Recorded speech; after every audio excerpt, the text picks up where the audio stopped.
knockout tournament. And coming up in this match, we've got the second South African team, and they will take on Egypt 1. For the South African team, I will go through their names shortly, as well as the Egyptian side.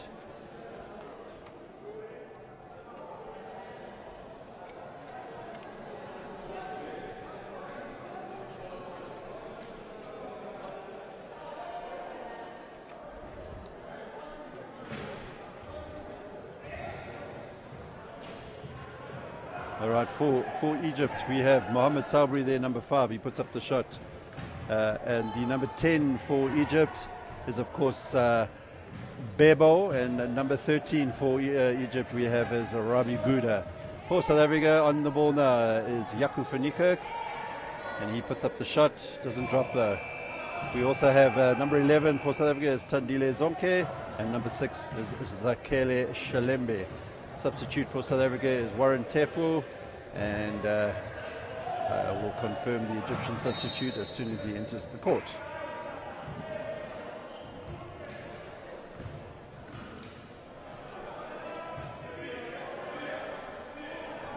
Bebo for Egypt. No scores at this point, and foul is called against the number 11 for South Africa. That's Tandile Zonke.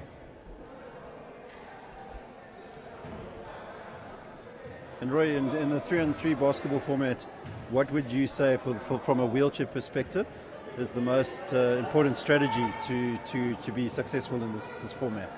Again, as we've been talking, the strategy is being developed and will be developed by players, by teams. It's not a new sport, but it's a new discipline, so there's a lot of learning.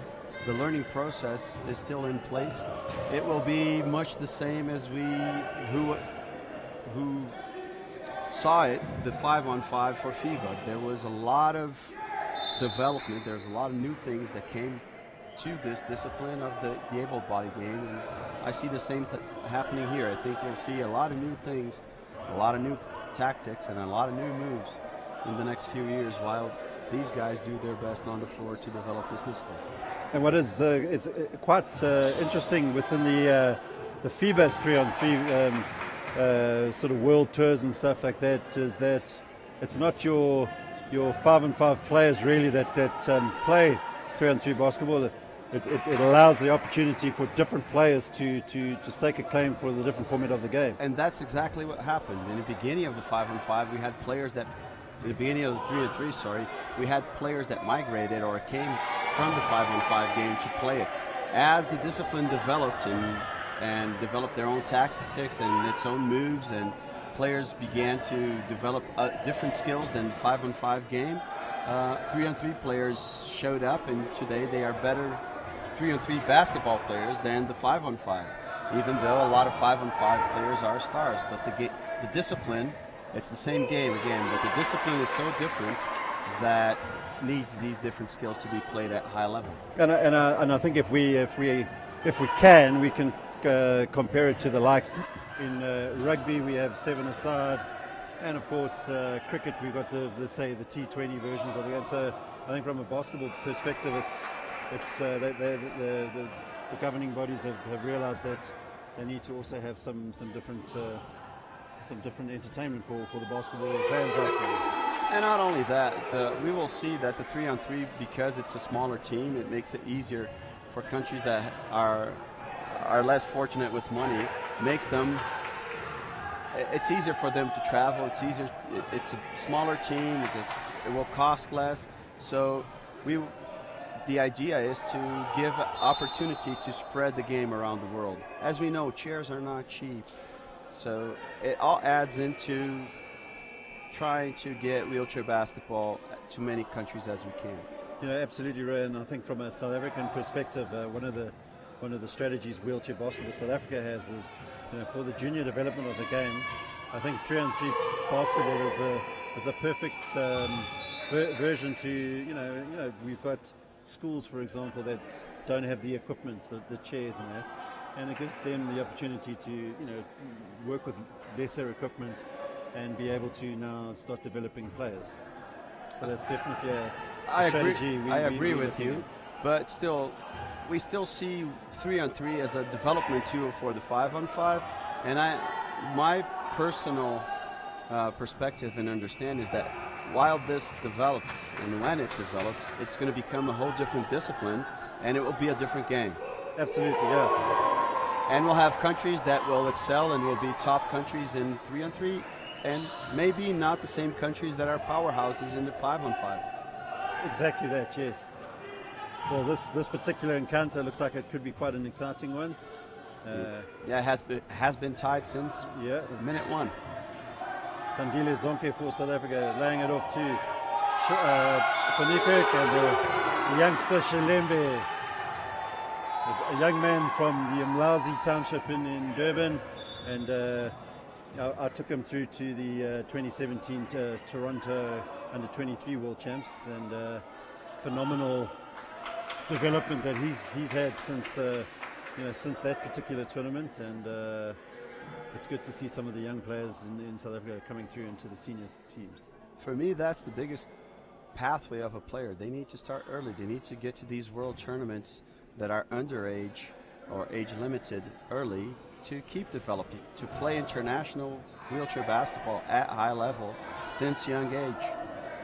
Yeah, absolutely. And from a South African perspective, we're very fortunate to have the likes of Sasol, our major sponsor, that as much as they assist our senior national teams, they're also very much involved with our junior national team program. So that is very important. Looking at the long term, that's what you need to do to keep your program rolling, at least at the same level. All right, Tandile Zonke for South Africa. Shot clock is at 5. Offensive foul called against the South Africans there, and Egypt looking to narrow this deficit to 1 point. Rabi Gouda to Mohamed Sabri. Sabri puts up the shot, and of course the veteran Egyptian is quite deadly on most occasions from that sort of range, so he narrows the gap down to 1 point. Van Niekerk will put up a 2-point attempt, and it bounces out of play, and Egypt will have the put-in.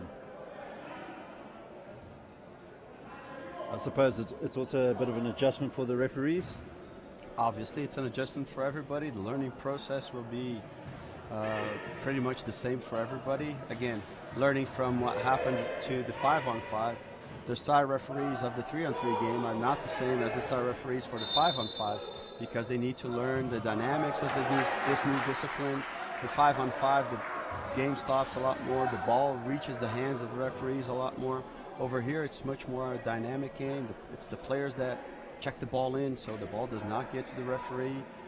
It's, again, understanding this new discipline, how it will develop, how it will be a learning curve for everybody involved in the game. And just to talk about the officiating side of the game, we'll move away from the 3-on-3 briefly. Just the development of the African referees, and of course in this tournament we've obviously seen some of the African referees coming through. How have you found the standard of officiating amongst the African officials? I think the whole zone is developing all together, and that's what it needs to be. You can't have a great team without a good official to officiate the high-level game. Officials have improved with the players of this zone, and they're getting more exposure internationally. Excellent, yeah. All right, Egypt with Sabri trying to get past Zonke, wasn't able to do so. Good work there by Jaco van Niekerk, picks up the rebound, hands it over to Shelembe. Zonke will think about a long shot, but decides better against it, and a bit of a wayward pass from the veteran, number 11 there for South Africa, Zonke. Scores level once again, just over 4 minutes to play in this game. Just a reminder, if you've just tuned in, 10-minute games, unless you're the first to 21 points. So a shortened version of the game, and that will That will be only 1 point. The referee, Clara Bajero, indicating that to the table. So South Africa. He had one wheel inside the arc, so she correct was right. call, of course. Egyptians were hoping that it wasn't picked up, but our Spanish referee is very much on the ball, and South Africa draw level once again. Mohamed Sabri launches it through to Rabi Gouda, and Jaco van Niekerk fouls, reaching in or reaching backwards and fouls. When Rabi we Gouda. talk about fouls, it's another interesting thing. Differently from the 5-on-5, there's no personal fouls on this game. So it's the team that gets penalized with the amount of fouls and not the players. Then you come and talk to me, oh, so the player can do 10 fouls on the game? Yes, he can, but he will penalize his team. What happens is there's just change of possession until the 7th foul. Until the 6th foul, sorry. Foul 7, 8, and 9, the team gets awarded 2 free throws, and from foul 10 on, the team gets 2 free throws plus possession. So from foul 10 on, it resembles an unsportsmanlike foul in the 5-on-5. Okay. But still on 3-on-3, we still have technicals for the same reasons, and sportsmanlike fouls for the same reasons, and disqualifying foul for the same reasons. Zonke takes South Africa into the lead, and this is this, you can sense the excitement now within Mandeville Indoor Sports Centre here. It's basically the teams are trading blows, and all to play for with 2 minutes 40 left in this encounter. South Africa now with the possession, they'll really want to make this one count and take a 2-point advantage. Can Zonke get the shot up? The shot clock's running down. He's looking for the foul, not given, and unfortunately for the Egyptians, they did not take the ball over the arc to start the play again, so they turned the ball over. If I got that one right. That is. He didn't have all 4 wheels outside of the arc, so that's a violation, and that's why the ball went back to South Africa. So Egypt now, can they convert? They don't. The rebound goes to the Egyptians, and foul is called on number 7 for South Africa, Jaco van Niekerk. So number 7 there for Egypt is the substitute Al-Sawabi, and Al-Sawabi should look to bring the Egyptians level. Takes his time, puts up the shot, doesn't drop for him, but the rebound is picked up by Rabi Gouda. Once again, he's unable to convert. So ball comes out. 2 minutes, just over 2 minutes left in this game. Zonke to van Niekerk. Van Niekerk will put the shot up. Wayward once again from van Niekerk. Big, strong number 7 there for South Africa. Shot goes up. Mohamed Sabri converts, so level game. Maybe we have our first potential overtime. Yeah, let's see what happens. There's still plenty of time though for South Africa. What can they come up with in this play? Shalembe driving against Sabri, against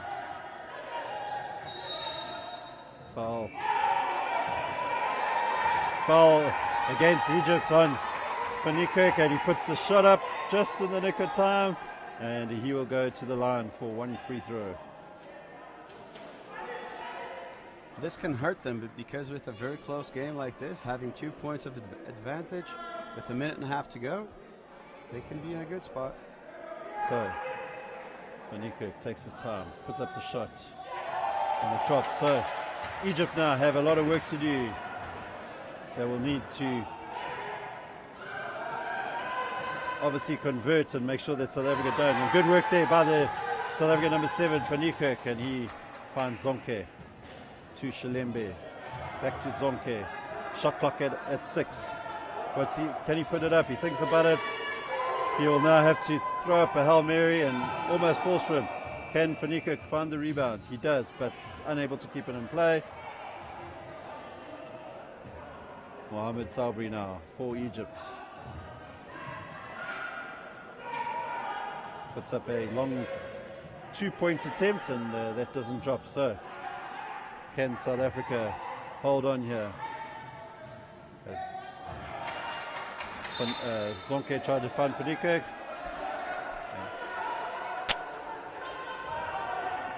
Apologies for the loss of the scoreboard. We just have one small technical problem, but that will be back up immediately. There we go. And 2-point attempt from Mohamed Sabri.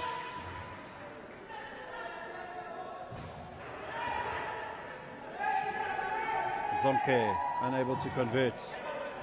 Ball bounce out of play. So what can Egypt do? Can he set himself up for the 2-pointer?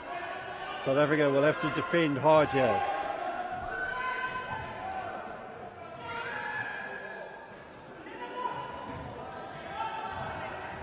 Unlucky there for Mohamed Sabri. Zonke will look to use up as much of that 12 seconds, and young Shalembe was not on the same page as the veteran Zonke, and I can tell you, knowing Zonke very well, not impressed. So Egypt has called a timeout to try to set the last play of the game, see if they can score good 2 points. Good call there from the Egyptians. I think obviously with the pace of the game, it's easy just to get rushed and not calm it down. They're still very much in this game.